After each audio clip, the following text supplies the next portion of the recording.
I'm going to be doing this story in a number of places, but the first event will be at Kemmy's, which is a little storytelling cafe, or a cafe.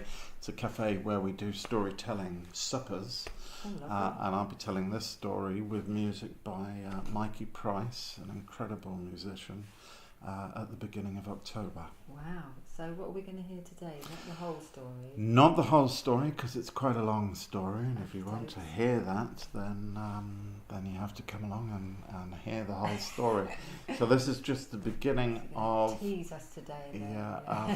A fascinating story. It's a story that's at least 1,000 years old.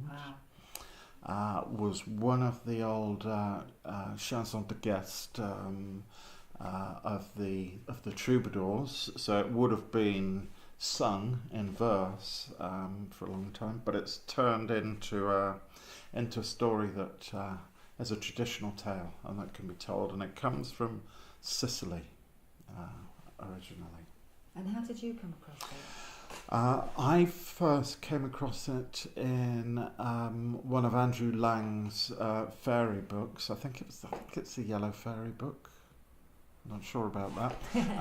One of his wonderful fairy books, and then I started researching it, and there's a terrific translation by Jack Zipes, who collected a lot of the, not collected, but translated a fantastic collection of Sicilian fairy stories. A set of stories that he says are even better than the stories of the Brothers Grimm. And of course Jack Zipes is one of the great experts on the Brothers Grimm.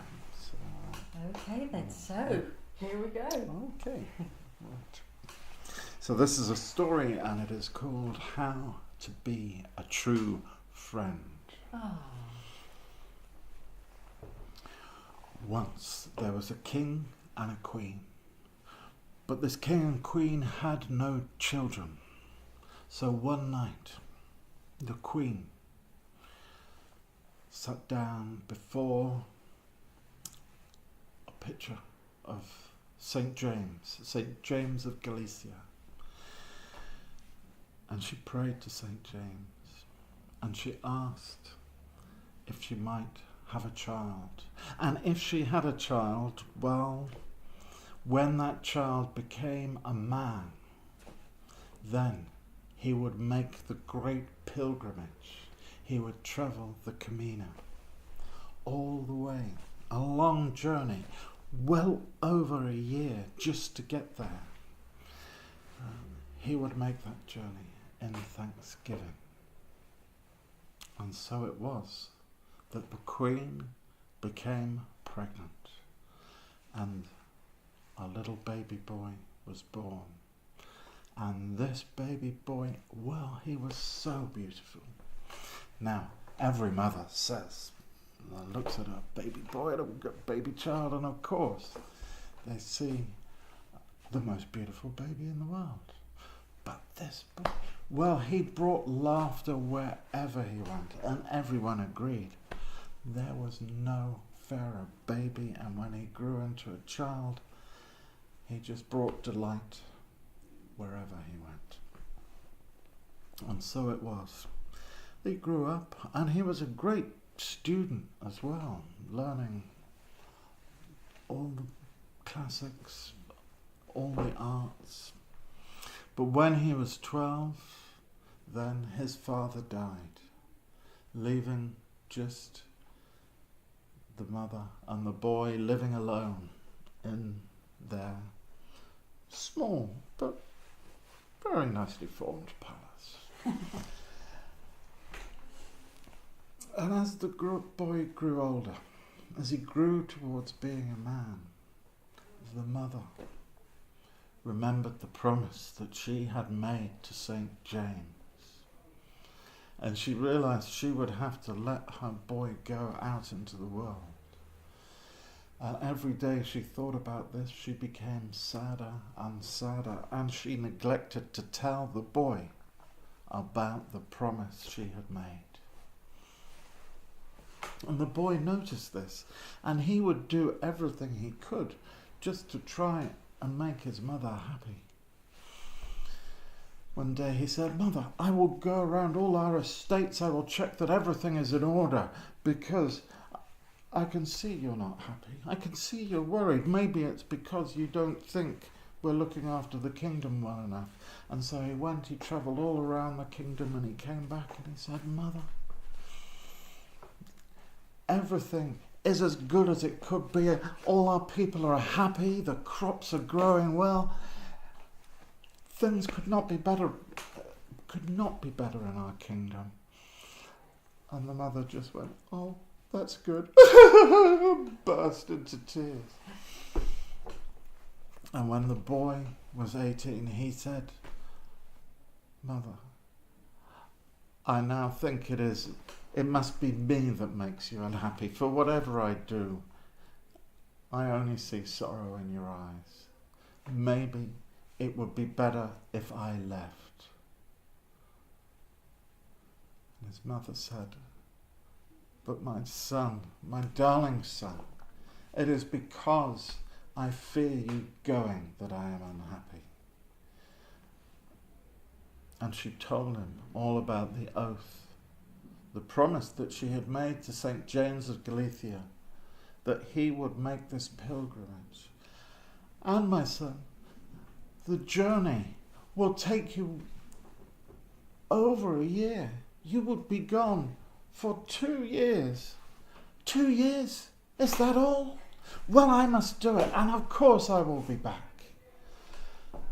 And the young prince swore that he would return. Whatever happened on these adventures, he would return and come back to see his mother. And so his mother accepted that he would have to go. And the day came for the start of their journey. And she saw her son prepare everything that he would need. He had some supplies, he had a sword, he had good walking shoes. But she said, "My son, on your journey you will meet many people. Some people, do not trust them. It will be clear from the outset that they will not be the people that you can trust. But there will be other people who would fain be your friend, but they will deceive you. They will betray you, and they will take what you have. It is important you search out a true friend. And when you find that friend, well, then you must look after them like a brother, and they will look after you. And you will keep each other safe on your journey. But how would I know who to trust?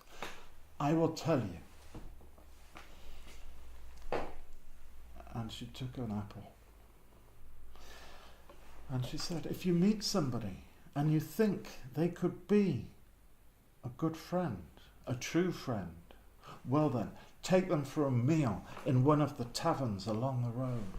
And then, after you have brought them a meal, take this apple, cut it in half, but make sure one half is slightly bigger than the other. And then you offer these two unequal halves. If the person takes the bigger half, then they are not your friend. But if they take the smaller half, then they are." And the queen gave her son 3 golden apples, and the son thanked her. They embraced, and he set out on the long, long road to Galicia. No, you've got to stop. Wow, that's amazing. Wow, thank you. Thank you. So don't forget, you can catch Steve telling the whole story at Chemis in Chemis. How do you spell Pontcanna it? in Chem- Cardiff. Oh. Kemi''S. And is there an online link for that? There is a Facebook page called Chemi's Storytelling Suppers, or my own website, SteveKillick.com. So how do you remember something for half an hour? How do you remember a half an hour's story? Well, you have to work on it a lot, Yeah. and you have to think about it a lot, and you have to spend a lot of time imagining it. And I reckon it must have resonated with you in the first place. That's a story which, really appealed to me. There's a lot of things in it. It's a very exciting story, and it is about friendship and how friendships turn on very small things. Yeah. And there's intrigue